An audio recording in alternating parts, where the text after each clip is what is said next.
उस चैप्टर का 5th lecture है जिसमें हम स्टार्ट करने वाले हैं मस्कुलर टिश्यू। अभी तक हमने पढ़े थे epithelial tissue and connective tissue और today's topic is muscular tissue.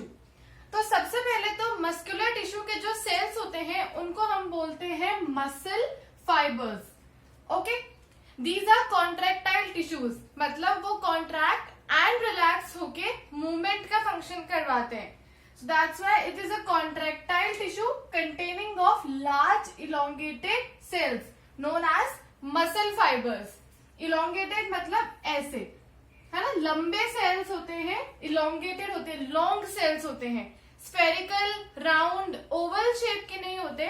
Instead these are elongated cells known as muscle fibers।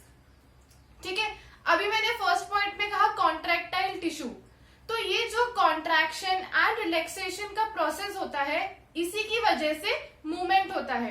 जैसे मैंने अपना हाथ पीछे ले लिया तो मसल्स कॉन्ट्रैक्ट हो गए एंड वापस आगे किया तो वो रिलैक्स हो गए। इसी की वजह से बॉडी के पार्ट्स का मूवमेंट होता है। तो ये जो कॉन्ट्रैक्शन रिलैक्सेशन ये वाला जो प्रोसेस है ये एक स्पेशल टाइप ऑफ प्रोटीन की मदद से होता है जिसको बोलते हैं कॉन्ट्रैक्टाइल प्रोटीन, जो कि ये मसल फाइबर्स वाले सेल्स में प्रेजेंट होता है। ये जो कॉन्ट्रैक्टाइल प्रोटीन इनके सेल्स में प्रेजेंट होगा ये process of contraction and relaxation में हेल्प करता है। Okay, so this is important, which protein is responsible for the contraction and relaxation. It is 1 mark question, ये इंपॉर्टेंट है। नेक्स्ट पॉइंट आ जाता है they are arranged parallel to each other, मतलब ऐसे, या तो ऐसे ऐसे होंगे पैरेलल या फिर ऐसे ऐसे। तो पैरेलल टू ईच अदर, एक दूसरे के पैरेलली अरेंज्ड होते हैं, एक स्पेसिफिक स्ट्रक्चर में सब एक दूसरे के पैरेलल अरेंज्ड होंगे। नाउ हमने पढ़ा था सेल के अंदर जो फ्लूइड मैट्रिक्स होता है उसको हम बोलते हैं साइटोप्लाज्म, लेकिन मसल फाइबर्स के केस में जो इसके अंदर का साइटोप्लाज्म होगा उसको हम बोलेंगे सार्कोप्लाज्म। उसको साइटोप्लाज्म नहीं बोलते हैं, उसको बोलते हैं sarcoplasm. The cytoplasm of muscle fibre is known as sarcoplasm and उसकी जो आउटर मेम्ब्रेन होती है it is known as sarcolemma. Normally cell की आउटर मेम्ब्रेन कहलाती है प्लाज्मा मेम्ब्रेन एंड अंदर का फ्लूइड मैट्रिक्स होता है साइटोप्लाज्म। लेकिन मसल्स के केस में जो मसल टिश्यू के जो सेल्स होते हैं मसल फाइबर्स, उनके केस में अंदर का फ्लूइड मैट्रिक्स कहलाएगा सार्कोप्लाज्म एंड आउटर मेम्ब्रेन कहलाएगी सार्कोलीमा। ओके, तो these were the general characters of muscular tissue. Now these are divided into 3 types on the basis कि वो कहाँ पे प्रेजेंट है एंड क्या फंक्शन परफॉर्म कर रहे हैं, नेमली स्केलेटल, स्मूथ एंड कार्डियक। ये 3 टाइप के मस्कुलर टिश्यूज हमें पढ़ने हैं। अभी हमने जनरल कैरेक्टर्स पढ़े, now we will start with skeletal muscular tissue.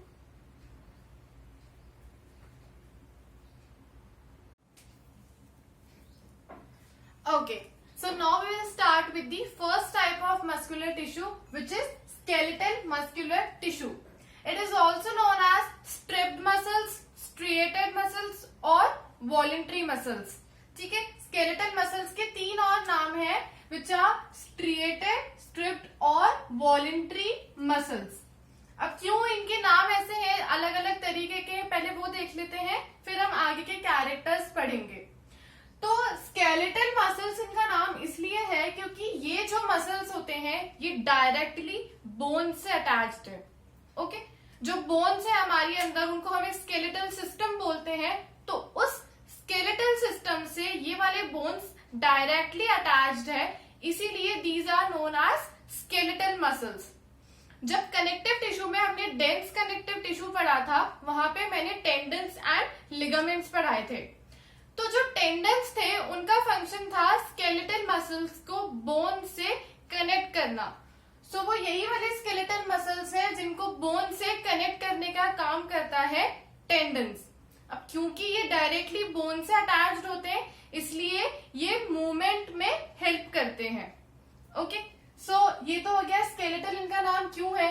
अब इनको स्ट्रिएटेड और स्ट्रिप्ड मसल्स इसीलिए बोलते हैं क्योंकि जब हमने इस मसल फाइबर को माइक्रोस्कोप के नीचे ऑब्जर्व किया तो हमें उस मसल फाइबर में alternate light and dark bands दिखे, स्ट्रिप्स दिखी इनके ऊपर, इसीलिए इनको स्ट्रिएटेड या फिर स्ट्रिप्ड बोलते हैं।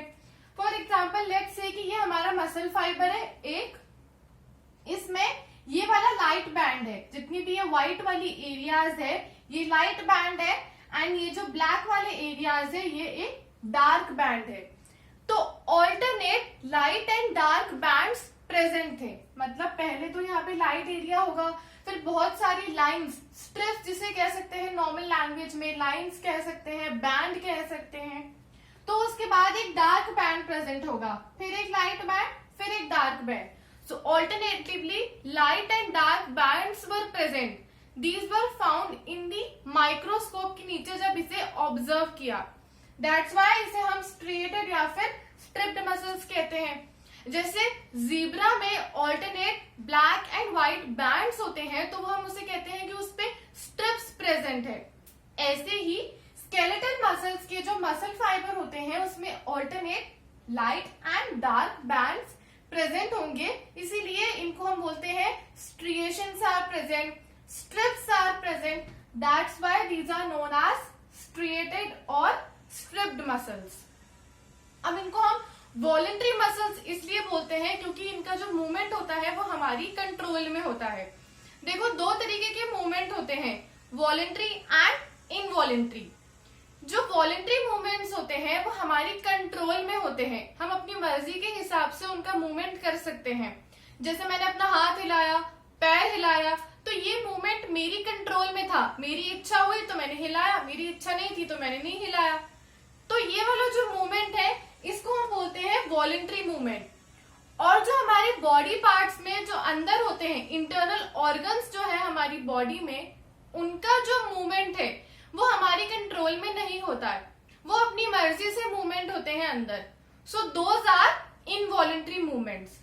तो क्योंकि ये मसल्स जो होते हैं वो डायरेक्टली बोन से अटैच होते हैं, जो कि हमारे लिम्स में प्रेजेंट है, भाई यहाँ पे जितने भी मसल है ये डायरेक्टली बोन से अटैच्ड है और ये मूवमेंट मेरी कंट्रोल में है, इसीलिए हम इनको वॉलेंट्री मसल्स भी बोलते हैं। तो ये समझ आ गया पहले तो कि इनको ये और चार नामों से क्यों जाना जाता है, अलग अलग रीजंस हो गए इनको अलग अलग नेम देने के। Now these are directly attached to the bone which are responsible for movement. ये बॉडी के मूवमेंट के लिए रिस्पॉन्सिबल होते हैं क्योंकि ये डायरेक्टली बोन से अटैच्ड है।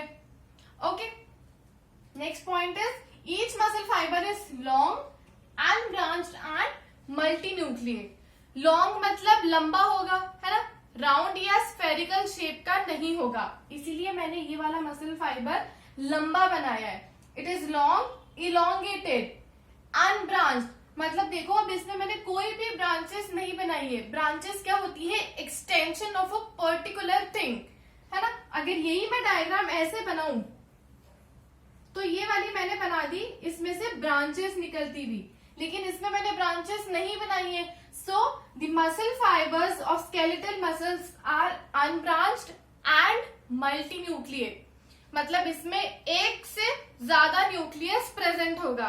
जनरली सेल्स में एक न्यूक्लियस होता है, लेकिन स्केलेटल मसल्स के मसल फाइबर में एक से ज्यादा न्यूक्लियस प्रेजेंट होगा। Now they show alternate light and dark bands, or we can say they show striations under the microscope। Microscope के नीचे ऑब्जर्व करने पे इसमें स्ट्रिएशंस या फिर स्ट्रिप्स दिखती है, जो कि हम अभी फर्स्ट पॉइंट में डिस्कस कर चुके हैं। These are present in limbs और टंग। लिम्स हो गया हमारे हाथ पैर, इनका मूवमेंट हमारी कंट्रोल में है। जो हमारी टंग है इसका भी मूवमेंट हमारी कंट्रोल में है। तो जहां जहां पर भी जो मूवमेंट हमारी कंट्रोल में है वहां पे प्रेजेंट होंगे skeletal muscles. Now these contract rapidly, ये बहुत जल्दी से कॉन्ट्रैक्ट एंड रिलैक्स होते हैं क्योंकि इनको मूवमेंट का फंक्शन परफॉर्म करना होता है। They contract rapidly and are responsible for quick movements. जितनी जल्दी रिलैक्स होंगे उतनी ही जल्दी ये मूवमेंट का फंक्शन परफॉर्म करेंगे. So these were the characteristics of skeletal muscles. Now we will move to the smooth muscles.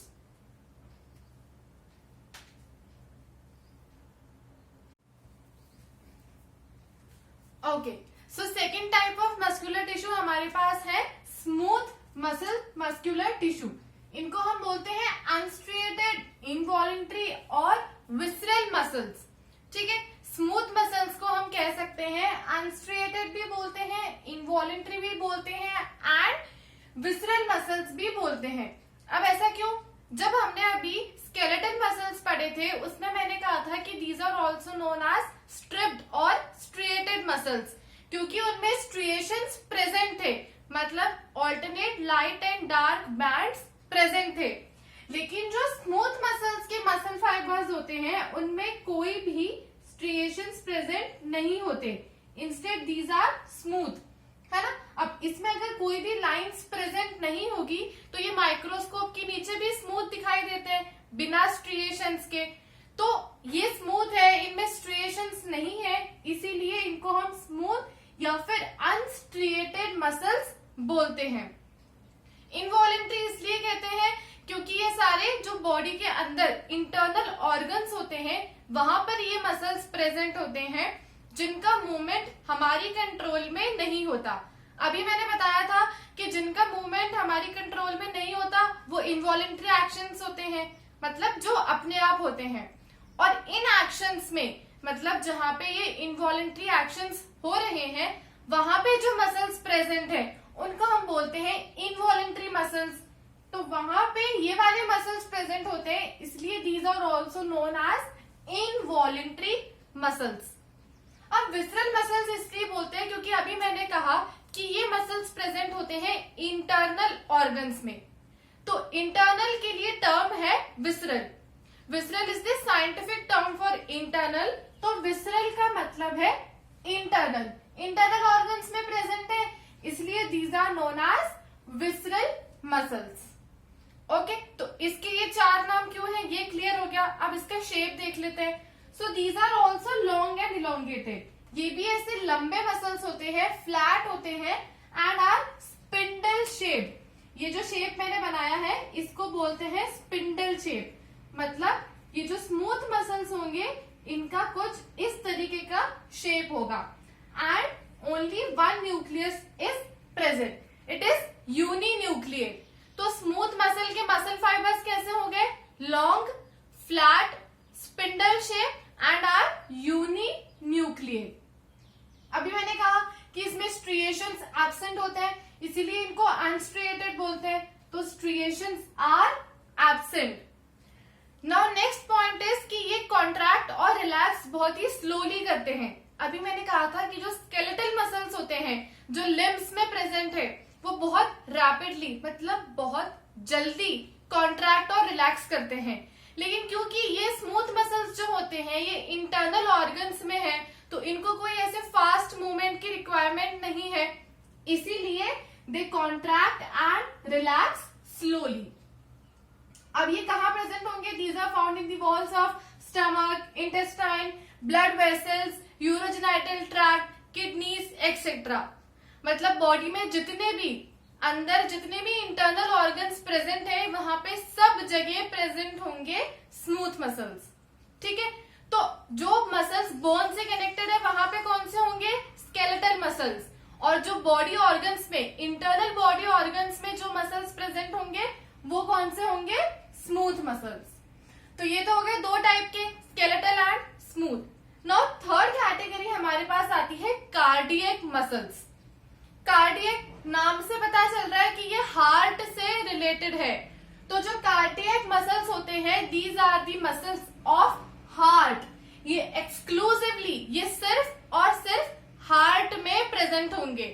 मतलब इंटरनल ऑर्गन्स में तो ये वाले थे स्मूथ मसल्स, लेकिन सिर्फ हार्ट में प्रेजेंट होंगे cardiac muscles. Okay, so these are self contracting. ये अपने आप कॉन्ट्रैक्ट होते हैं और बहुत ही जल्दी कॉन्ट्रैक्ट होते हैं. दे कॉन्ट्रैक्ट रैपिडली एंड कंटिन्यूअसली. ये बहुत ही जल्दी और हमेशा कॉन्ट्रैक्ट एंड रिलैक्स होते रहते हैं. जैसे हमें पता है कि हार्ट का काम हमेशा फंक्शनिंग का होता है, ब्लड पंप करने का होता है, तो वो बहुत ही जल्दी और हमेशा काम करता रहता है. So they are self contracting, contract rapidly and continuously, हमेशा कॉन्ट्रैक्ट करता रहता है. And never gets fatigue. Fatigue मतलब टायर्ड. ठीक है, जैसे अब जो स्केलेटल मसल्स हो गए जो हमारे हाथ में पैरों में प्रेजेंट है, तो क्या होता है कई बार हम बहुत ज्यादा काम कर लेते हैं तो हम थक जाते हैं कि हमारा हाथ दर्द कर रहा है या पैर दर्द कर रहा है. लेकिन जब से हमारा बर्थ होता है वहां से लेके डेथ तक हार्ट कंटिन्यूअसली काम करता है एंड कभी भी रुकता नहीं है, कभी भी थकता नहीं है, टायर्ड नहीं होता. सो ये एक स्पेशल क्वालिटी है जो कि कार्डियक मसल्स में प्रेजेंट होती है. So that's why they never gets fatigue, या फटीग को हम कह सकते हैं टायर्ड.